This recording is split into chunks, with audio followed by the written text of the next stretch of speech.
How does it feel to be somebody that saves people's lives? It's terrifying. Oh my gosh, It I would have thought you were going it's to say the terrifying. opposite. No, it's terrifying. I mean, it really is rewarding at the end of the day, but, you think about there's some really big moments in life, when someone's born and being able to witness that as a nurse, that's fantastic. When someone dies, that only happens once. Um, Being with that person where they're in between really, are they going to live or are they going to die? Um, it's a huge weight, but you know, it's a responsibility, and with that, it really is a privilege to be able to walk with that person on that journey. This is the Recovery After Stroke podcast with Bill Gassiamis, helping you navigate recovery after stroke.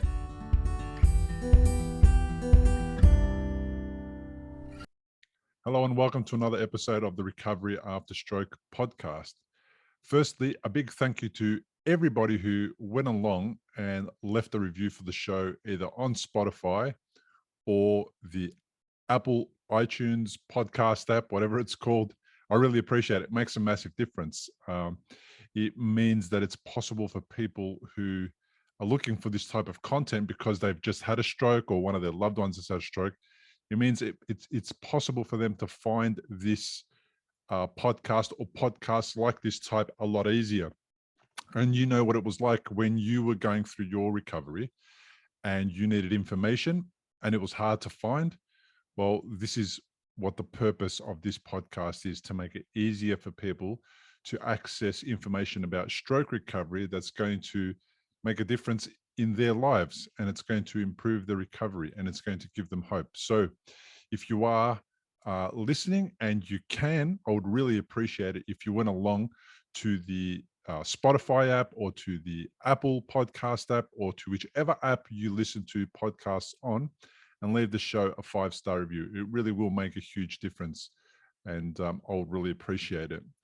So today's episode is episode 193, and my guest today is Deborah Gulbrand, a registered nurse who transitioned from helping patients in a hospital setting to developing a solution for monitoring patients from the comfort of their own homes.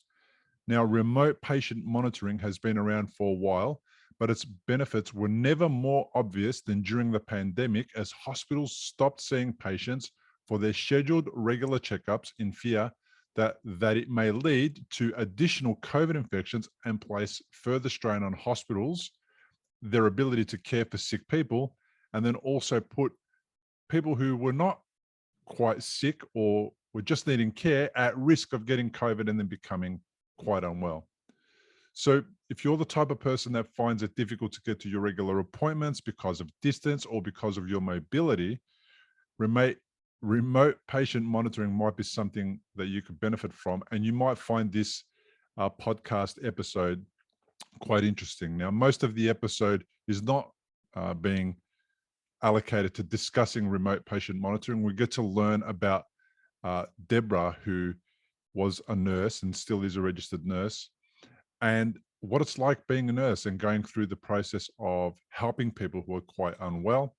And then from there, towards the end of the podcast episode, we talk about her transition to remote patient monitoring and the benefits of it and how it helps, and how much additional information and data can be collected on somebody's vital signs by having their vitals monitored remotely rather than going into a hospital once a fortnight or once a month and doing checkups, because in the time between your appointments, we're missing a lot of valuable information. There's a lot of a gap between each appointment, and that additional information makes a huge difference. That's why I did this interview, because I think it's really important for people to understand how they can get better care by being at home with a product like remote patient monitoring. So anyway, enough from me. Let's head straight to the episode. Deborah Gulbrand. Welcome to the podcast. Thank you so much for having me, Bill. My pleasure. Deborah, tell me a little bit about what you do. Well, I'm a registered nurse. I also have a business degree. I started out in the ICU in critical care. And from there, I went into the cath lab. So if you were somebody that was having a stroke, or if you were someone that was having a heart attack, I would be the one that you saw first. So I did that and afterwards went into home health. One of the things that I did when I was in home health, because I did have a lot of experience with cardiopulmonary medicine, was I was tasked with developing a remote patient monitoring program. And once I did that, it was before it was even reimbursed.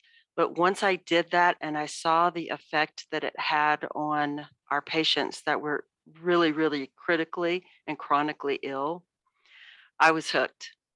And so many, many years later, 17 plus years later, I am still working in the field, which is a huge passion of mine. And the company that I work for now, Connect America, brought me on to help develop their remote patient monitoring program. Very good.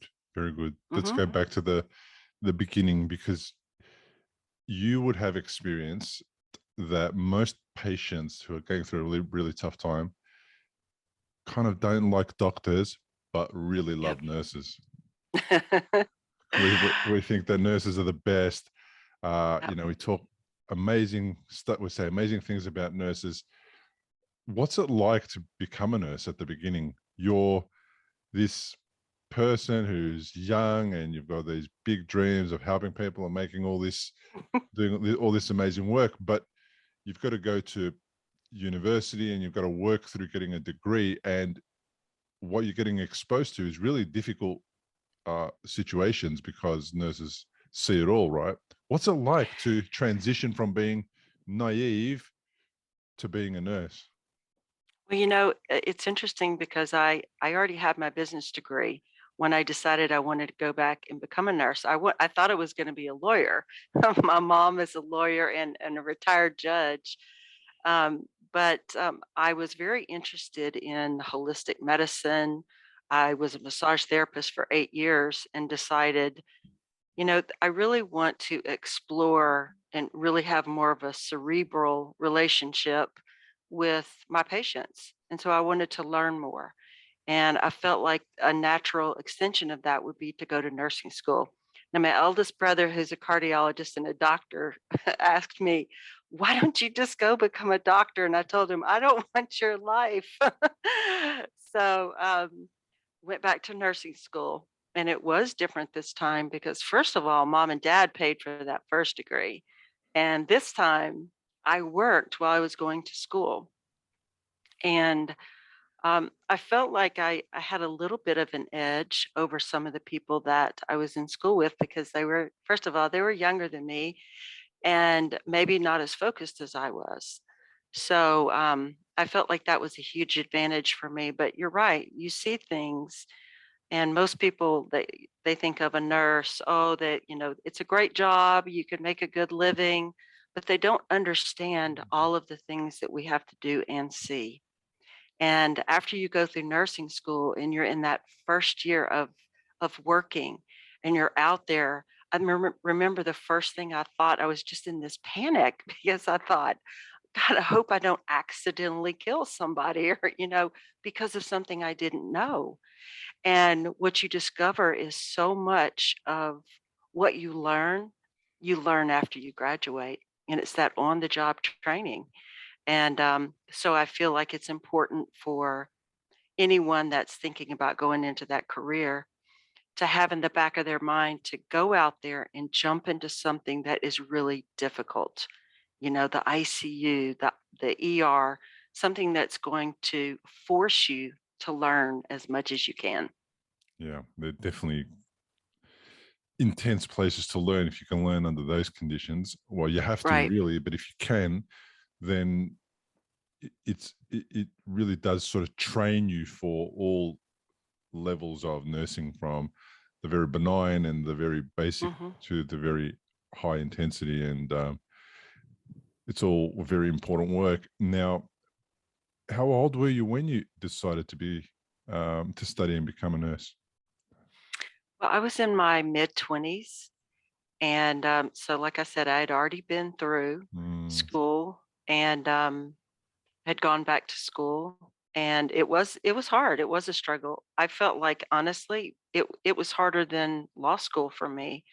Um, I just felt like it, just the critical thinking and some of the different things that, um, I was challenged with. You say that going into the ER or maybe some of those high-paced adrenaline type jobs, but when you have somebody that comes into the hospital, normally decisions have to be made very quickly. And so being in that environment trains you to be able to adapt, triage the situation, and then be able to move forward with a plan. yeah, it's a really intense situation. You have to Mhm. come up with all these decisions, do the right thing, and then keep moving forward. And you can't stop. And it doesn't. It sounds like you can't really stop and think about it too much. I imagine there's some cognitive focus and processing that's happening, but the overthinking is definitely not able to happen. You can't overthink a situation. What if I do the wrong thing, etc. You Mhm. really have to take action. If you take too long, that could be a problem as well. It's true. It's true. I mean, one of the worst things to do is nothing. And so what happens is you have all this information that you've learned in nursing school.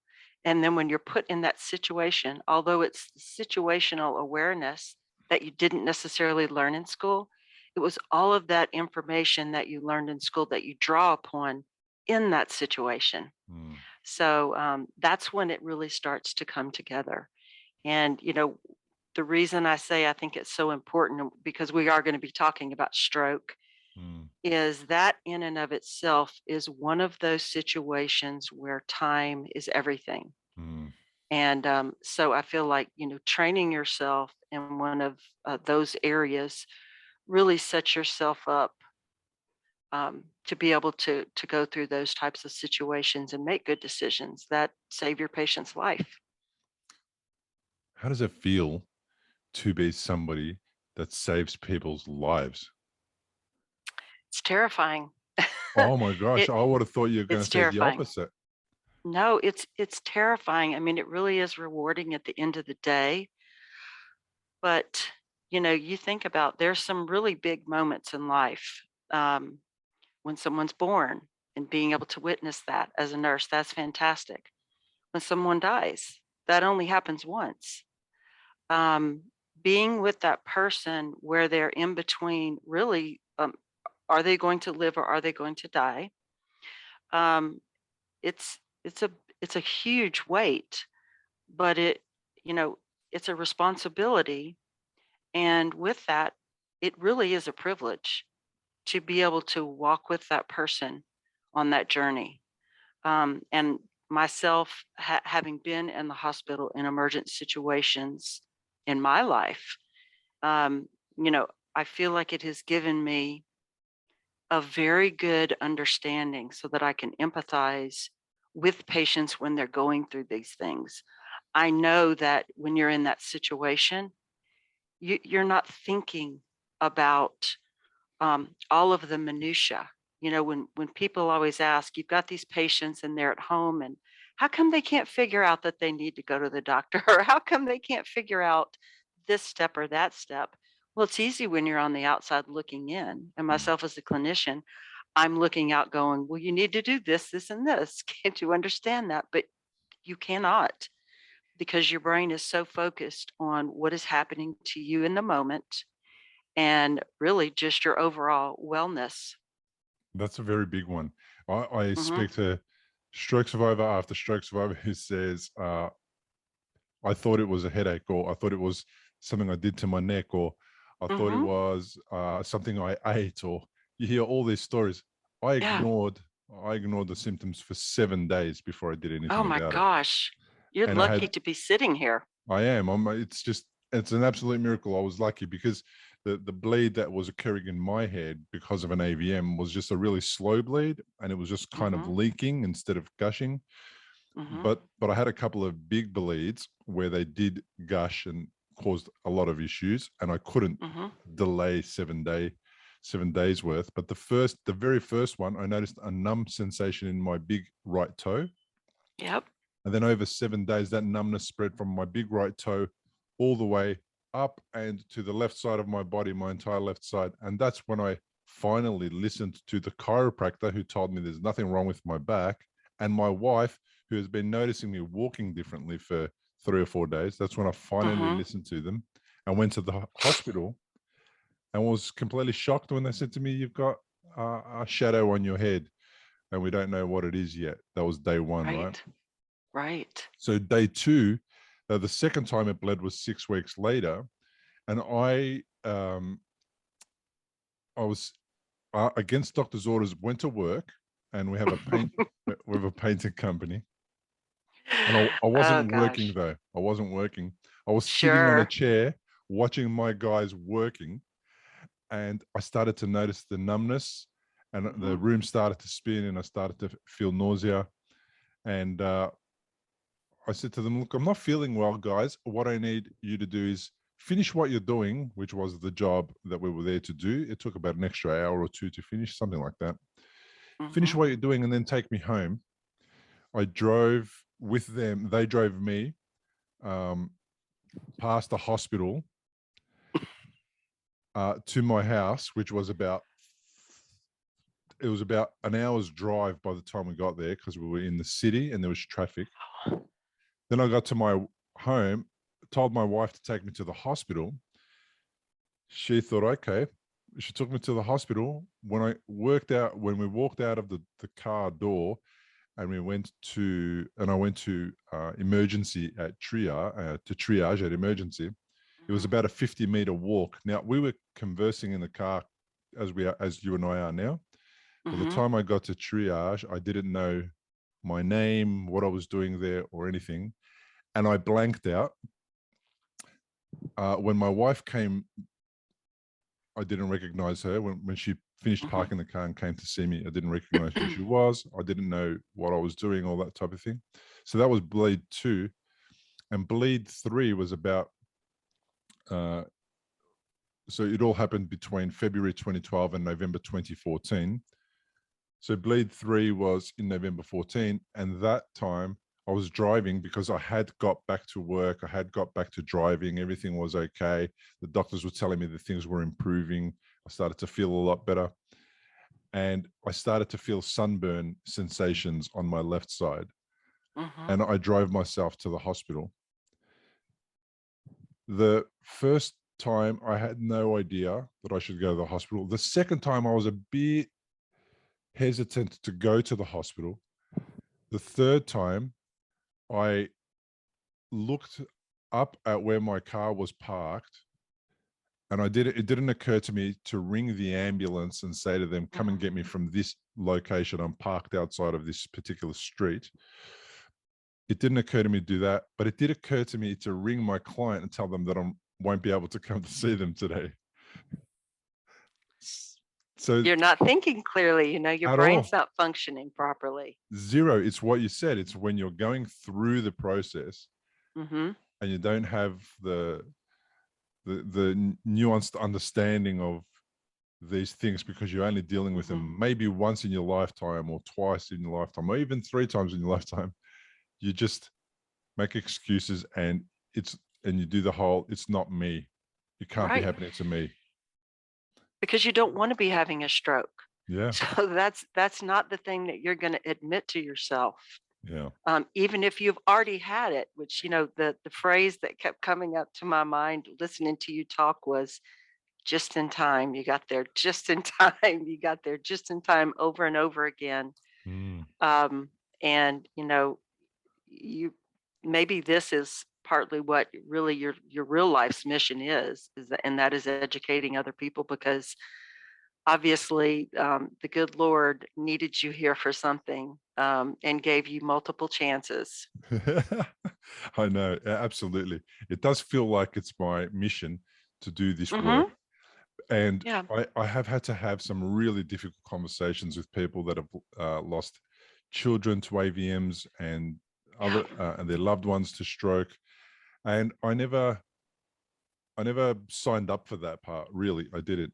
Mhm. I didn't even Right. know that it was coming. Right. But that's kind of how, and I'm not comparing myself to you, but that's kind of how I see nurses, is Mhm. that you guys don't really sign up for what you end up experiencing. You kind of sign up for something different. And I imagine it's completely different to what you expected. In some ways, it is. I would say this, that whatever I thought it was going to be, um, in those cases, it was that times 100. And then it was all the other stuff that I didn't really understand. Um, and I honestly feel that that other side of it, which to me is the human side, having been a little bit older, I felt like I was a little better prepared for it. Mm. Um, and, I think that you definitely have to have that sympathy, empathy, understanding, and caring, and want to be able to help people that are really in crisis mode. Do nurses get encouraged to get counseling and support with Hmm. to help them deal with the things that they have to experience? Yes. In fact, I would be very surprised if you were to go to a large health system and they would not have as one of the benefits that there was some type of psychological counseling or one of those things, because everywhere that I've worked, there is something like that that's made available, because you are dealing in some really stressful situations. And people always say, well, or you hear people say, well, let's don't get too attached, don't do this, don't do that. And in my opinion, I think the exact opposite. I think that you absolutely should be attached. You absolutely should care, because the person that you're dealing with is somebody's mom or daughter, or some type of family member, and someone loves them. And so that can take a toll. Just that amount of emotion. The one good thing about it is, because it usually isn't somebody that's part of your family, when it's necessary, you can put that emotion to the side and say, okay, I have a job to do and this is what it is. And then when you're done, you can go back to, feeling and caring. But yeah, it is difficult, especially when you have someone. And for me, it's not just the patient, but when I have someone and I've gotten to know their whole family, and they've been telling me things that they haven't even told some of their family members. It's just that type of a situation where, and I mean, it happens to me everywhere I go too. When I'm in the grocery store, my husband's like, why do people tell you these things? And I don't know, I guess that I've learned to be a good listener. But you start to be part of that niche, and when you lose someone like that, then that's the really hard part. Yeah. Um, do nurses ever get to the point where they are going to work, and because of situation that's because of life that's happening outside of work, and then because of what's happening at work, do nurses ever Mhm. get burnt out, feel like they don't care anymore and can't be there anymore and do all those tough tasks? Is it a taxing, um I imagine it's Mhm. a level of emotionally and psychologically taxing on some nurses to do that kind of work all Yep. the time. It depends on the person. Some Yes. people absolutely live for that, and I know there's different areas of nursing where, um, people that tend to be able to, like, live for those types of situations, they stay in. One of those is, the neonatal ICU. The nurses that do that, they love it. They usually have that job, and they have that job forever. You go to most really big health systems that have, good benefits, and you're going to go look in that NICU and you're going to see nurses that have been there for years. But yes, you're right. Um, I think it really just depends on the person. But I will tell you, for me, I had children later in life. So I was able to go and be a nurse and do all those high adrenaline jobs where it's intense, so you bring that home sometimes, okay? Being on call and having to come in for an emergency. Like I said, someone's having a heart attack, someone's having a stroke. You're going to see me probably on the worst day of your life. If you've had a stroke and you're in recovery, you'll know what a scary and confusing time it can be. You're likely to have a lot of questions going through your mind. Like, how long will it take to recover? Will I actually recover? What things should I avoid in case I make matters worse? Doctors will explain things, but obviously you've never had a stroke before. You probably don't know what questions to ask. If this is you, you may be missing out on doing things that could help speed up your recovery. If you're finding yourself in that situation, stop worrying and head to recoveryafterstroke.com, where you can download a guide that will help you.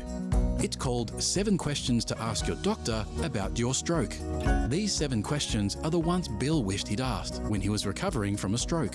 They'll not only help you better understand your condition, they'll help you take a more active role in your recovery. Head to the website now, recoveryafterstroke.com, and download the guide. It's free.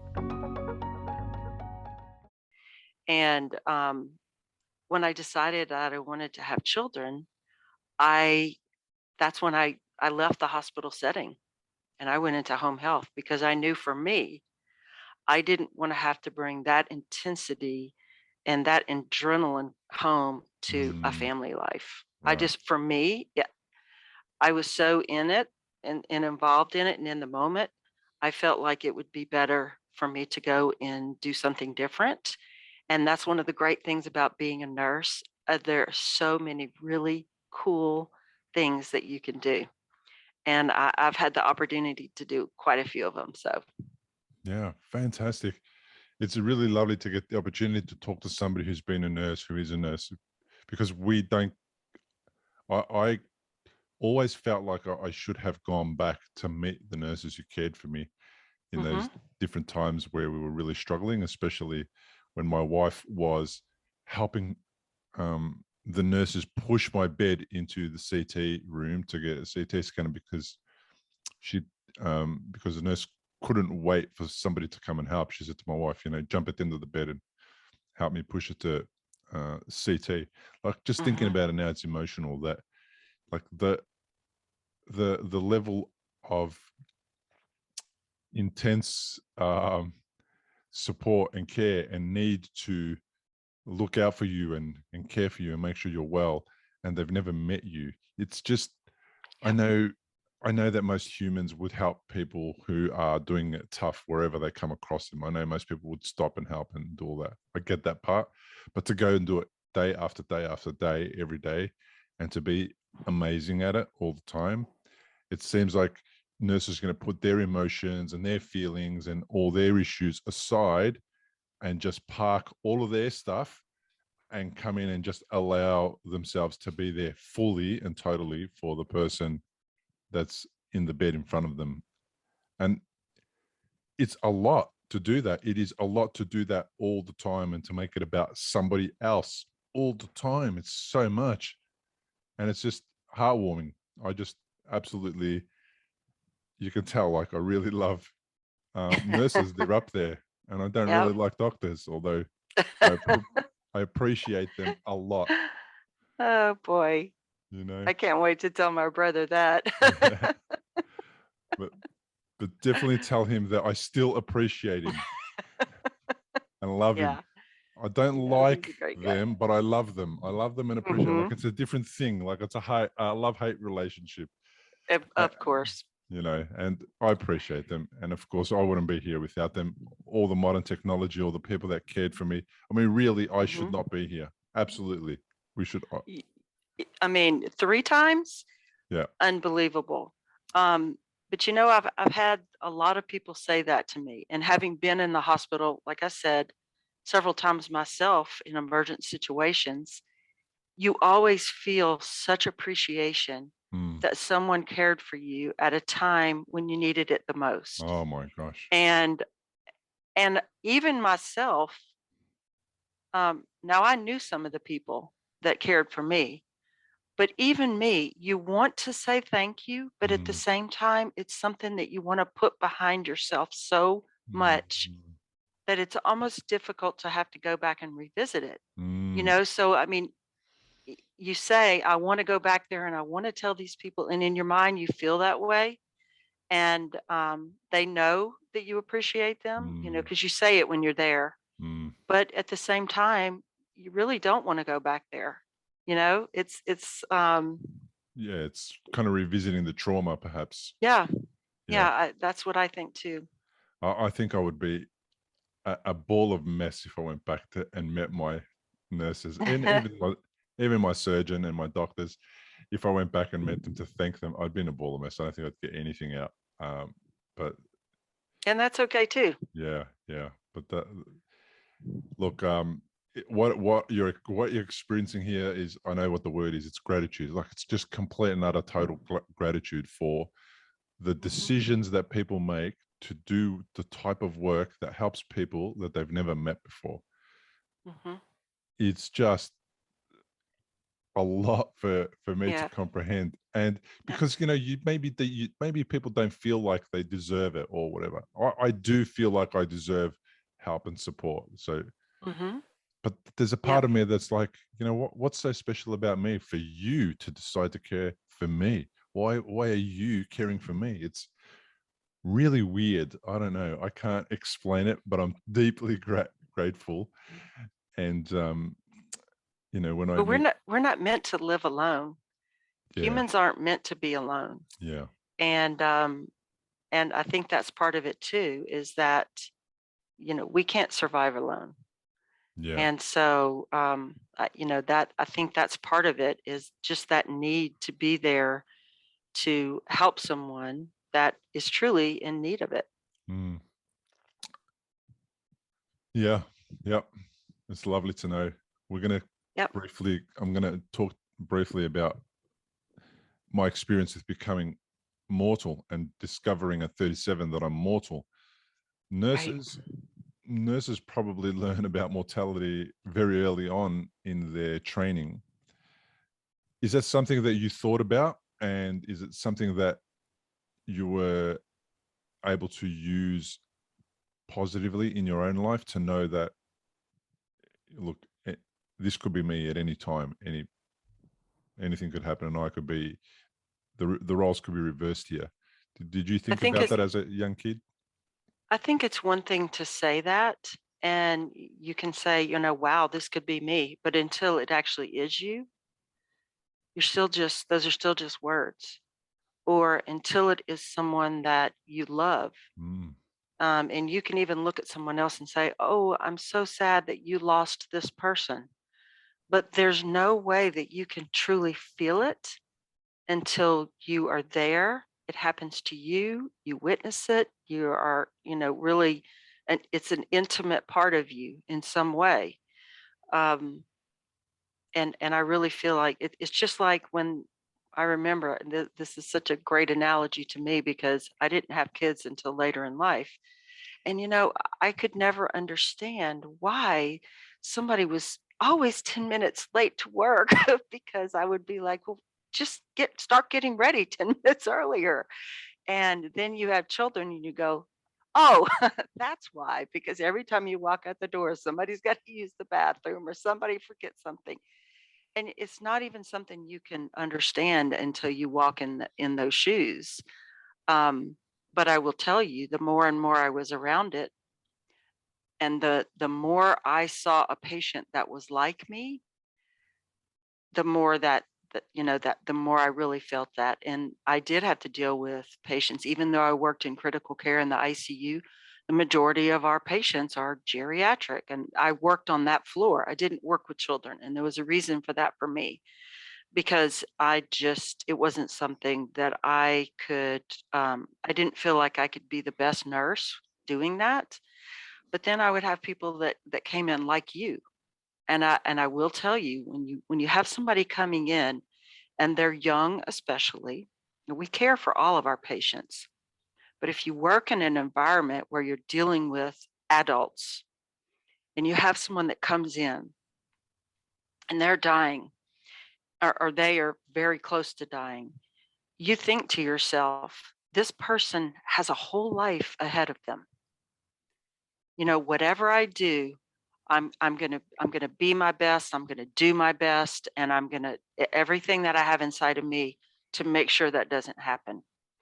And I just feel like, everybody, it's an all hands on deck situation. Somebody comes in with a stroke, it's an all hands on deck situation. But when you have that young person that comes in, um, I think it, I think it's scarier for everybody. And maybe it isn't. That's just my experience with it, but that's how I felt about it. Yeah. Yeah. I Mhm. get it. There's like a more of a sense of importance or urgency, or Yeah. some kind of a more heightened level of maybe Yeah. anxiety about making it right, getting it right, and getting them over the line. Is it something like that? For me, I always felt like they've got so much more to do. Okay. This can't be the end of their life. Right. you know um there's just so much more out there. What if this person is going to be the person that cures cancer? I mean, Yeah. and Wow. I wouldn't necessarily think about those things when they were happening, but Yeah. after the fact, it was something that I would think about a lot. Wow. Sliding door moments. I love it. Hmm. It's so good to get an insight uh, from a nurse and to understand what it's like and what they go through. It's lovely to hear. Hmm. Let's talk about Connect America and the work that you're doing now Hmm. as well. So tell me, there's been a recent study, or you guys have put some time and effort into understanding Hmm. how you can support people out of the hospital in their homes, which is really great, especially during a lockdown where Right. nobody wants you to go to hospital in case you have COVID and you spread it to Yeah. everybody. Tell me a little bit about the work that you've been doing recently.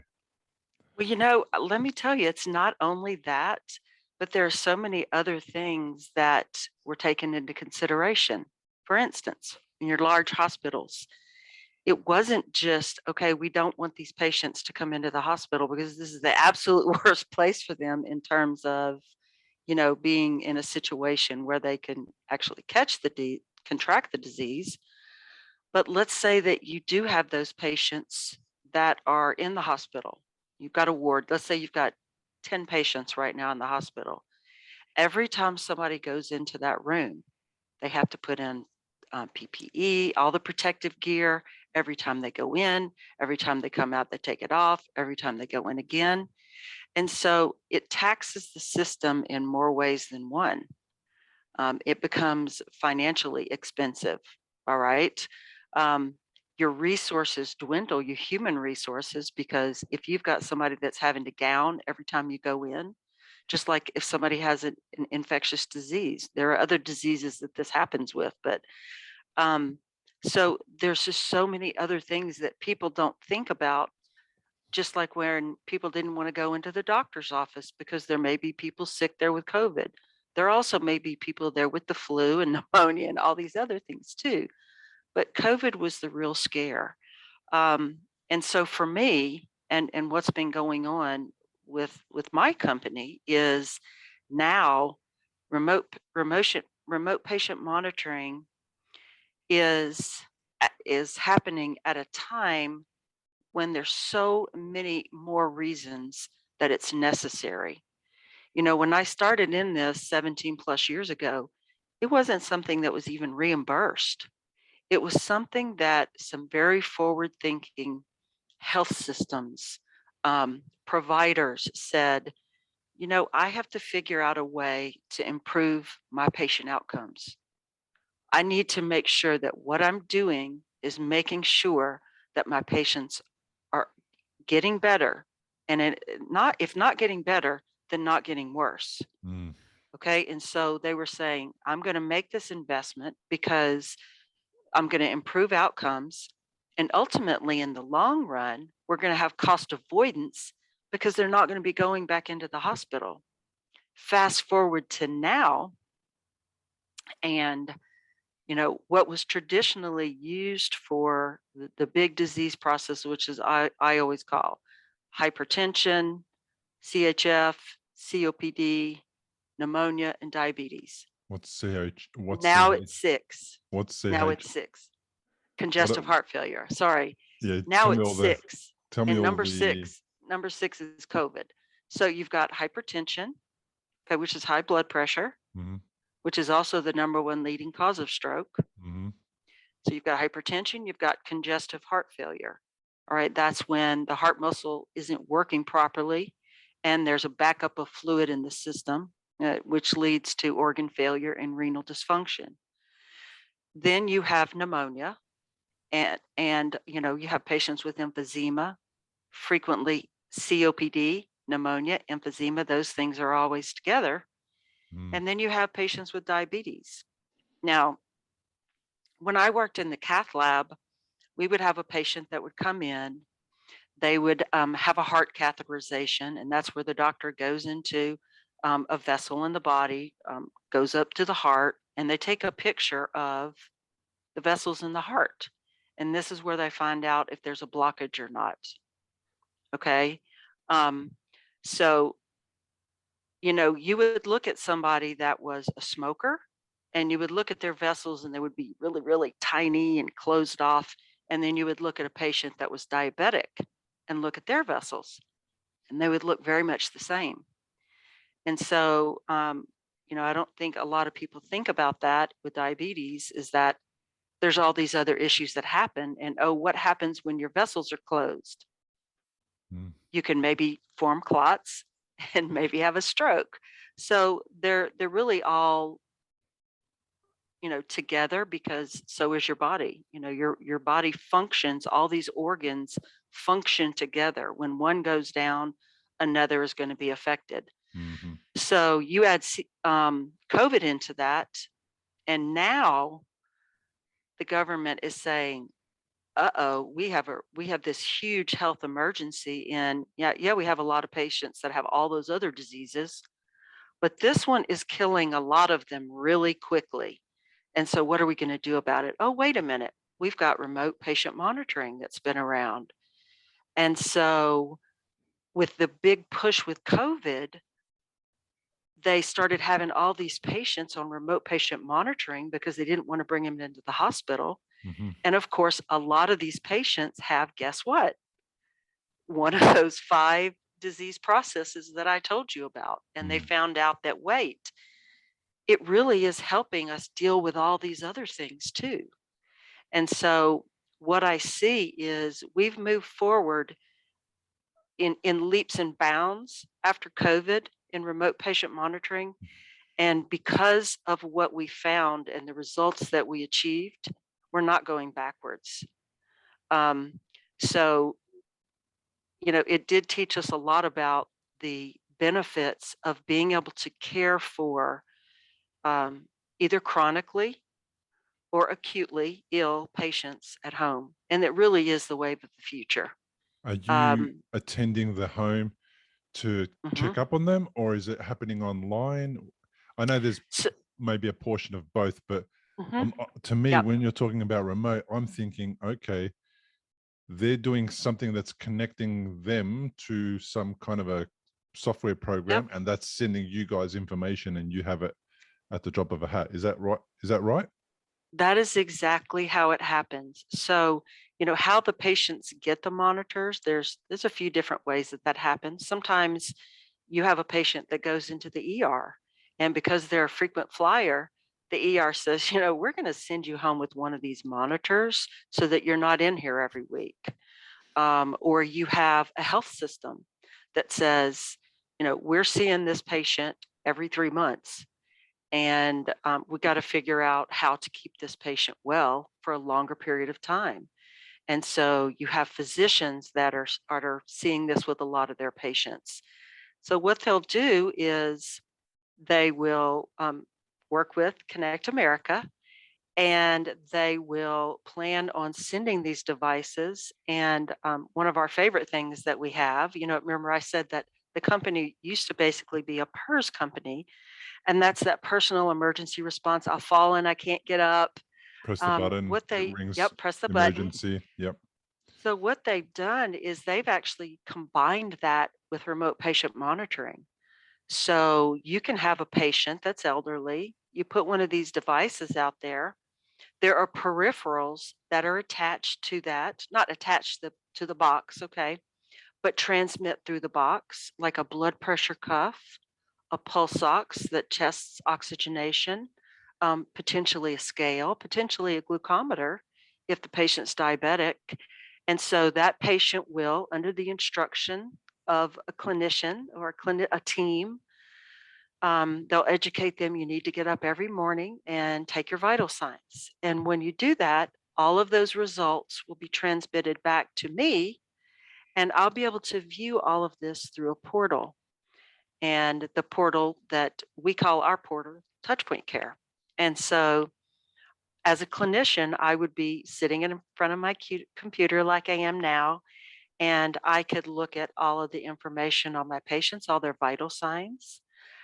When I get that data, and I can set the system up to where it will actually alert me if these vital signs are outside of parameters. So I'll look at the information. Maybe I'll call the patient. Hi, Miss Betty. I see that your blood pressure's high today. Have you taken your meds yet? No, honey, I just woke up. So, why don't you go ahead and take your medication, Miss Betty, and then recheck your vitals in an hour. So it seems like something really simple, just that minor communication. But you remember we talked about this earlier, that when you're in the middle of this disease process and all of these things that are going on, it's sometimes hard to know what to do next. Hmm. So not only do you have a device where the patients can be monitored every single day, but you also have now opened up the window of communication to where that clinician can communicate with that patient every single day. And And they'll, that's, for some people, more communication with somebody than they would usually have about these matters. That's way more communication than some of these people might have for weeks between right. visits to the hospital.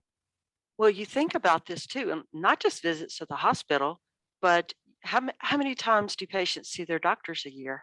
Mm, I would I say don't not. know if it's Some of some them, people every few years. some people every day Um, or every second day or something.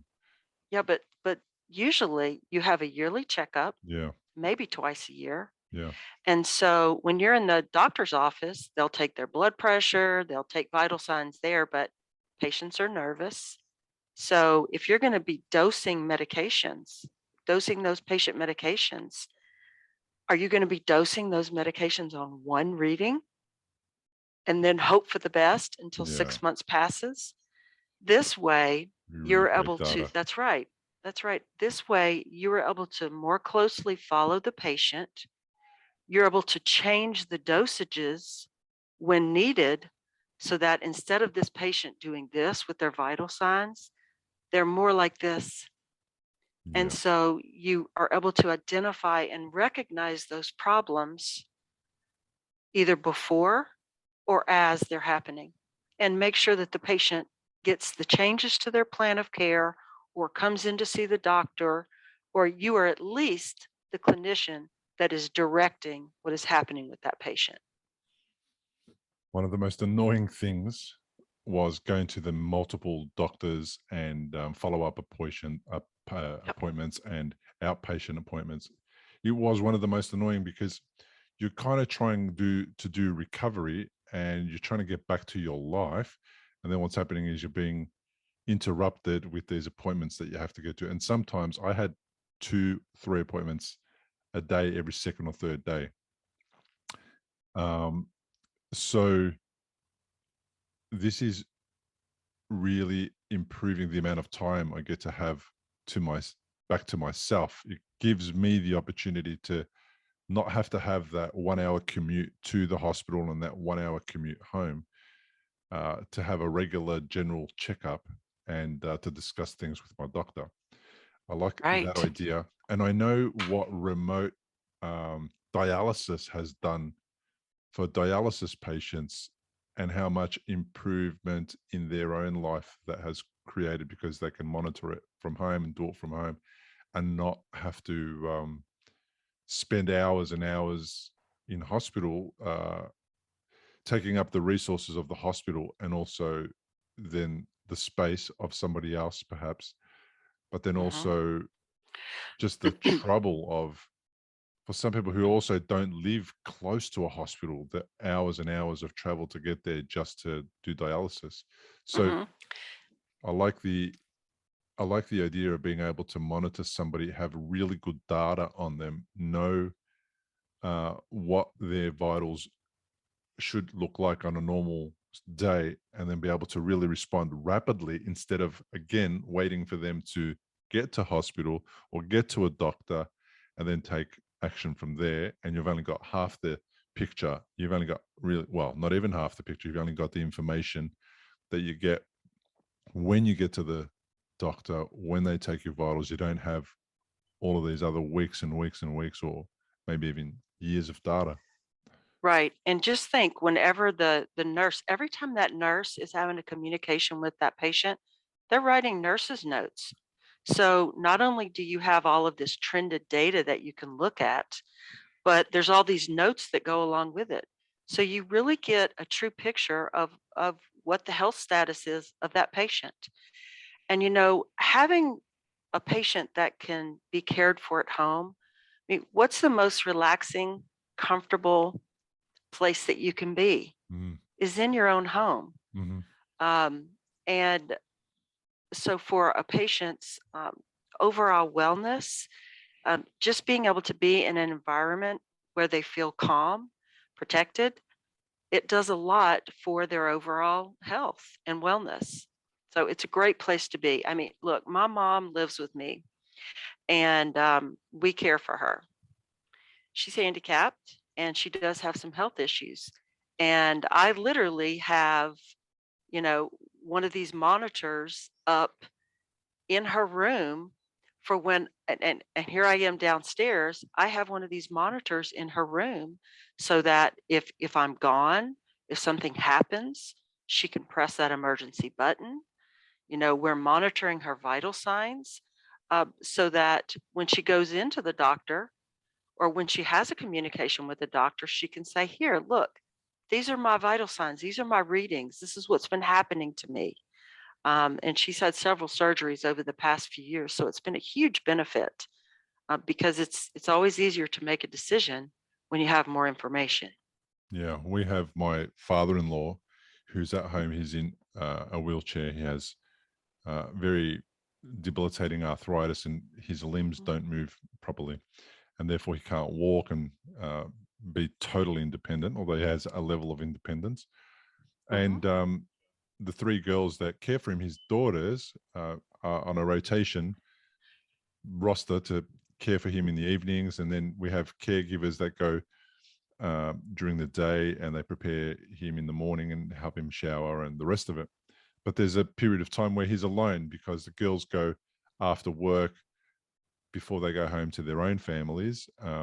They go to cook him a meal and make sure he's ready and prepared and got everything he needs, and they put away his groceries, or do some chores or whatever they need to do.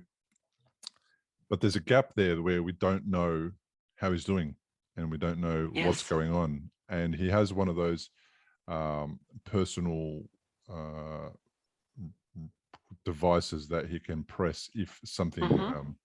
the personal emergency response device. He has one of those Right. that he can press, and that has been a relief because it's connected to somebody that will call us and say, "Hey, your dad pressed the Right. device. We spoke to him on the speaker. He is responding, but we're not sure exactly what's up. You need to go there and sort it out." So Of we'll course. attend it pretty rapidly, or we can very easily get a neighbor to go and attend, and we can have him cared for almost immediately after he presses the button. And Hmm. that's a lot better than finding him the next day Oh, of course. in God knows what situation. Now, he is also constantly monitoring his, well, he's not so good at doing it because he can't do it alone, but we're constantly monitoring his blood pressure, his sugar levels, Hmm. and all those different things. And one of the things that has been happening with him lately is he's getting really tired of going to all the doctor's appointments because Of course. he might have 2, 3, or 4 appointments a month. And he's Hmm. just over it. He does not want to be doing it anymore. And the girls have to drag him to the appointments almost. And Right. usually it's to address these types of things that you mentioned. It's to address the medication, the level of medication, whether we need to put it up or down, whether it's the right medication. And he had a triple bypass when he was in his 50s. So now he's in his 80s. So about 30 years ago. And we're starting to get that after effect of the triple bypass surgery, which is heart failure that happens later on, and fluid buildup and all those things. Hmm. And it's been a definitely it's been a battle to get to the point where we have him now stable, Hmm. and we've worked all of that stuff out. There's been a team of people behind that move, that achievement, plus the 3 girls and everybody else that is involved in their family, in their Hmm. lives, all kind of trying to just get him to this balanced state. And if you ask me, now that I know that it exists, what we're missing is we're missing data.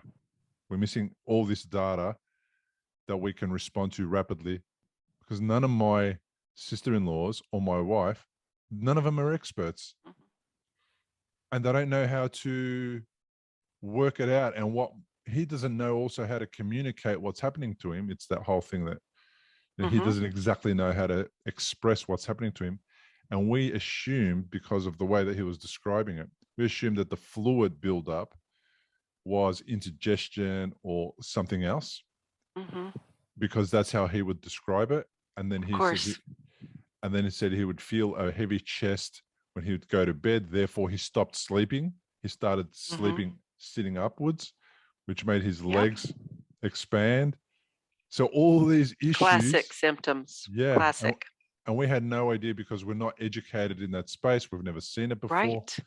and I think what we were missing is the ability to have somebody really answer our questions rapidly, look at data, and go, yeah, this is what's happening. This is what's going wrong. Let's address it really quickly. I love the idea and the possibilities that the remote patient monitoring, how much it can improve people's lives, as well as caregivers, loved ones, Hmm. siblings, children, everybody. Well, so think about, you've got that, the personal emergency response device. Think about what it would be like if you had attached to that, or uh, something that would transmit all of these vital signs. But on the other end of those is a clinician that is able to evaluate the information, talk to your dad, and call and ask the right questions. Mm, And based on the answers and how he's describing his symptoms, they would be able to say, okay, this is what needs to happen next.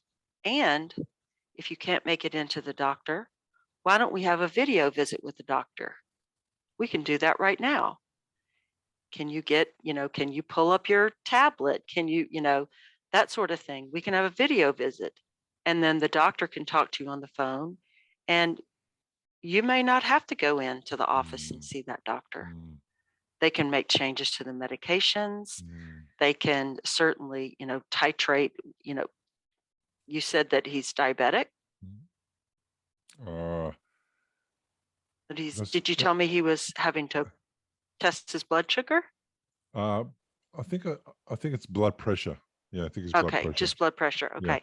So you're able to titrate all of those things. And you talked about how you had your whole family in this team. Mm, And this isn't unusual because it literally does take a village to care for someone, mm, not just some little child. It mm, takes a village. And the way I see it is that remote patient monitoring is definitely going to be part of that village Yeah. moving forward. Yeah. It just doesn't, with the cost of healthcare.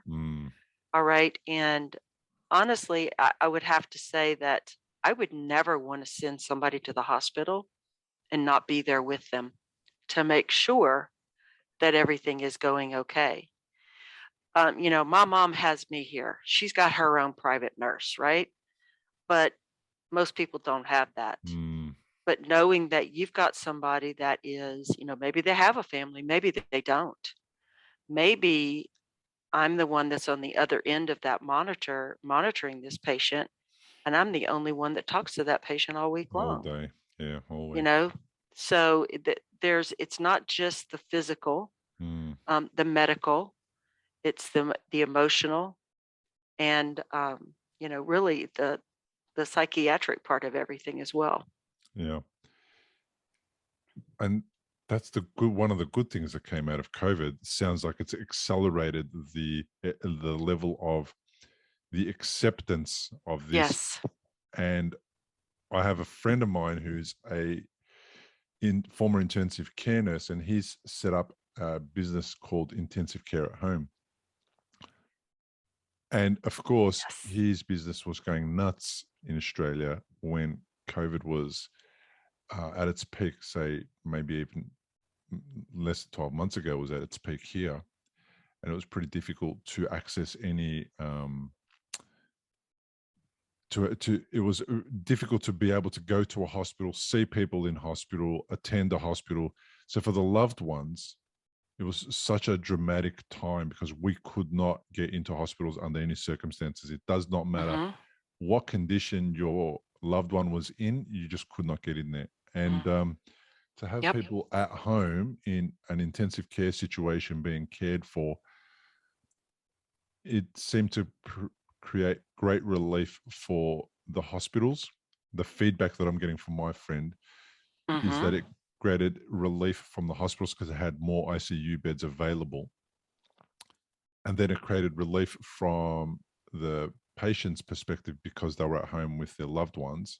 But then for their loved ones, it was a relief because their loved one was not isolated in a hospital that they couldn't get to and see. So it was just an amazing experience. And his biggest problem is trying to find ICU nurses to support the business. Right. Where in the past, his biggest problem was trying to convince people that this service is necessary. And how can you guys not understand the benefit of making free an ICU bed? It's so true. It is so true. And, I kind of laughed at our marketing team when they said, "Hey, there's going to be a podcast. Can you talk about remote patient monitoring?" And of course I laughed because I said, I could talk about remote patient monitoring all day. Yeah. But, during these 17 plus years, I've really been living it. I've been doing it. I've been helping organizations across the country basically develop programs. And so when I knew I was going to have this podcast, I said, well, let me do a little bit of research and see what's out there and see, what studies have been done. Because when I first started in it, it was really relatively new. So we didn't have all these studies. There was very little out there that you could research on it. And when I was doing research for this, it was just overwhelming how much information that I was able to find, study after study. And what you're saying is absolutely true. I feel like this COVID-19 epidemic has really opened the eyes of the medical community on the benefits of being able to monitor someone at home. And whereas we were doing it all this time for all of these really chronic illnesses, I think that it just really opened their eyes to say, wow, this is really great, and it's great for so many reasons. For me as a nurse, I love the fact that it improves outcomes. You try and you think of, what can I do to help this patient? What can I do that's going to make a difference? how can I change the outcome, the trajectory of their healthcare in the future?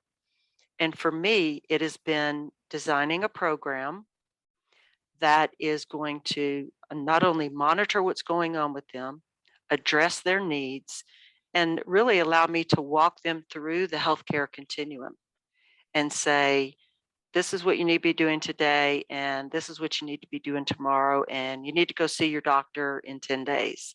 And making sure that all those things happen for that patient.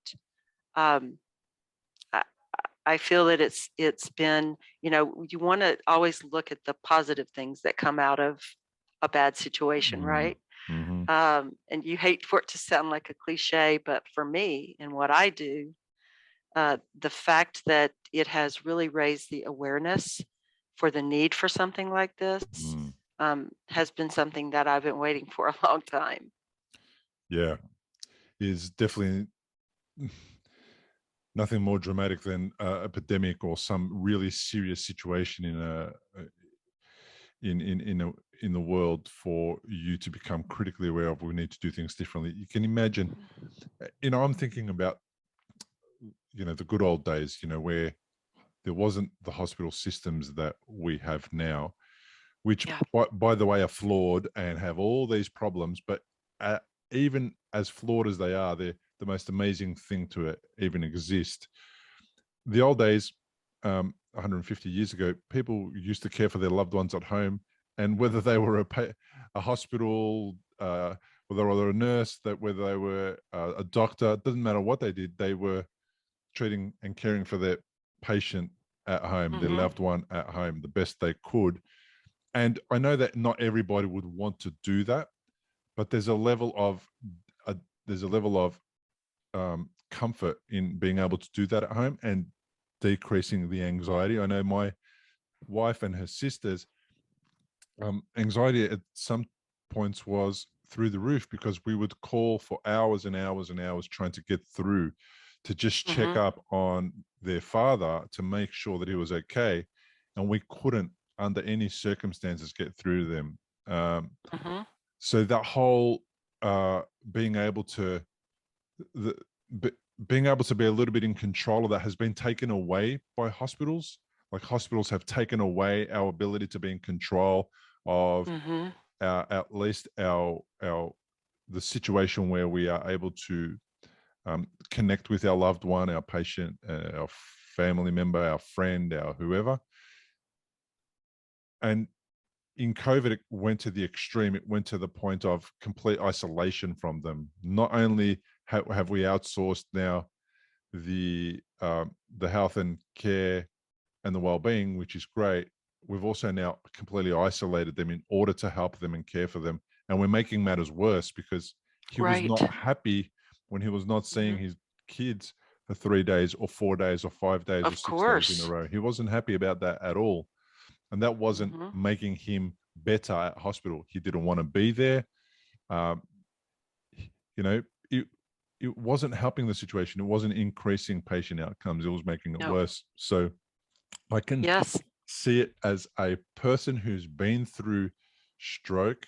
I can the benefits of it. I can see the benefits of it as a person who has a loved one who's constantly in need of care and monitoring, how that impacts their life and the difference it makes. And I can see how it impacts my sister-in-laws and my wife, when they've got to deal with all of the stuff that they deal with every day, and then the intense emotions when they get a phone call that says, hey, your dad's fallen, and somebody needs to get to the house to get to him, and we've called the ambulance and they're on their way. I think it'll make for them a product like this, a service like this would create peace of mind. I imagine that's one of the main goals there for people.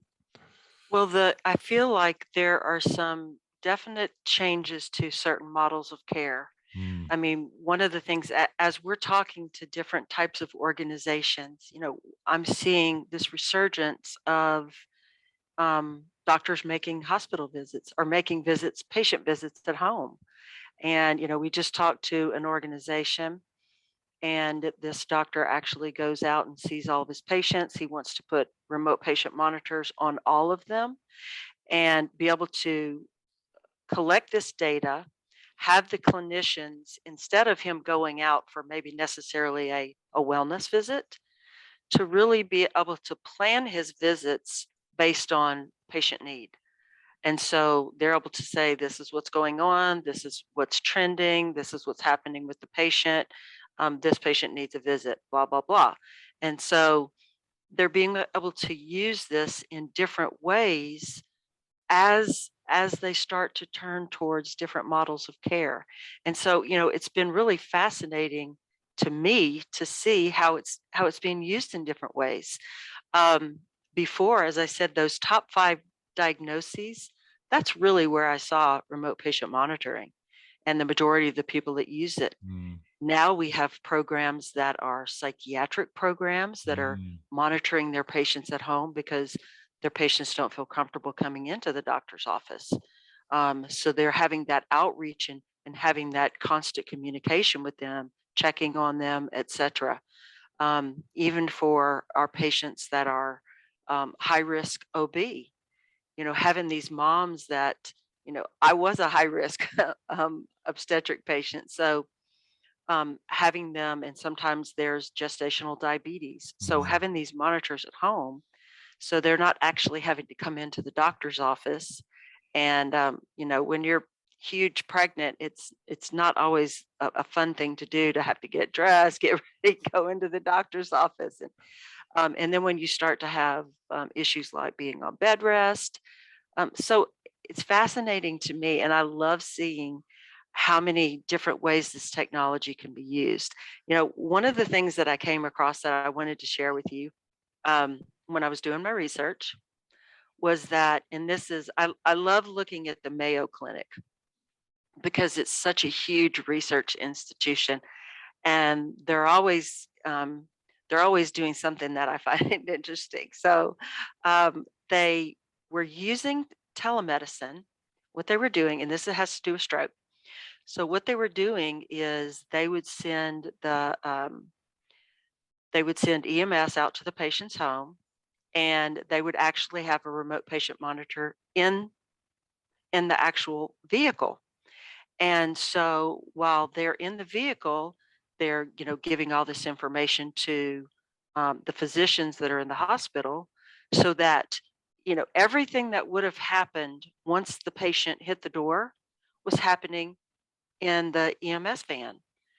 And it was utilizing this equipment, and that was something that I had never heard before either. And so I just love where we're going in the future with this. And I love that the medical community is now embracing this for the tool that it is. Yeah. Absolutely great. Yeah, it makes sense. I mean, imagine the hospital having however many extra minutes of data from the hospital, uh, from the ambulance ride. Imagine, that that's live, that data. It's in the ambulance. It's getting delivered to the hospital at the same time, live on the system, rather than waiting and not necessarily knowing exactly what the situation is. You are getting feedback from the ambulance. Perhaps they're preparing the hospital for the person's arrival. But imagine having some additional data that's being live transmitted directly to the ER. Well, right. I mean, they're able to do a stroke assessment. They can see where the patient is. They can tell them, hey, it's time for you to start this medication, Yeah. get these things going, so that by the time they're walking in the door, they're going straight up to wherever they need to be. Yeah. In cardiac medicine, we always say that time is muscle. The longer that patient, when somebody's coming in with a heart attack, Yeah. then that's heart muscle that's dying. Yeah. And it's the same way with a stroke, except Time it's is the brain. brain. Yeah. It's the brain. So very, very important to be able to get that quick response, and to know what's happening. It's really lovely that you guys reached out. I'm so glad I got to talk to you about the nursing side of Mhm. this as well, because that's something that really, as you realized, was really important to me, and it's really important to a lot of Mhm. family and other people that you guys care for. So thank you for being a nurse and doing that amazing work and making people better. That's amazing. Thank you so much. Yes. And Yep. thank you for doing this kind of work, because this is going to make things better for people as well. I really believe that it's necessary and it's missing. And excuse me, I'll cut that out. Yep. Um, and it's really interesting to see how technology is making things better for Mhm. everybody. It's so great that we can embrace technology in this way and use it for good, and make a massive difference to the daily experience of that people are having in the medical system. I think that I would have loved to be able to connect with a couple of doctors or a couple of the people that were caring for me, and save the 3 or 4 hours of travel backwards and forwards, Absolutely. especially in the time where after stroke fatigue is a major challenge that you have to overcome. Mhm. And Among sometimes other things. yeah, and you have to sometimes drag yourself to these appointments, which are important, but they're so difficult to get to. Sometimes you would rather not go, even though you really have to go. So it's great. It's great that technology is doing that. I really appreciate the fact that you guys reached out. Well, I'm so happy that you have this show so that you can raise awareness, because everybody says, and you hear this, heart disease number one killer, but Mm, what people don't understand is the where stroke actually falls in with that. I mean, mm, as a woman, and you have a lot of studies that don't necessarily focus on women, and I thought it was really fascinating to learn that women are affected by stroke, or actually die from stroke, um, twice as much as breast cancer. mm, mm, And, people just don't know that. mm, They don't know how important it is to know what the early warning signs are. mm. And if they see somebody that is having any of those issues, that they need to, it's not something where you need to wait around and see what happens. You need to go to the ER. You need to call 911 Yeah, immediately. yeah. And that's one thing we haven't actually discussed, but as we wrap up, we should briefly discuss it, is that Yes. this can also intervene really, really early on if somebody is presenting with arrhythmias or somebody is having a stroke. Like, Hmm. this can be a real quick intervention. We could really rapidly respond to somebody that's at home, um, Right. that's about to have a serious health scare. Right. And with the remote patient monitoring equipment, the equipment will actually identify if the patient is in an arrhythmia. Mm, yeah, It doesn't, as of right now, it doesn't say the exact rhythm, yeah, but the fact that the patient isn't in a normal sinus rhythm is mm, significant, and it absolutely is a reason for the patient then to seek medical help. yeah. Yes. Fantastic. On that note, thank you so much for being on the podcast. Yes. Thank you, Bill. It was really great to talk to you.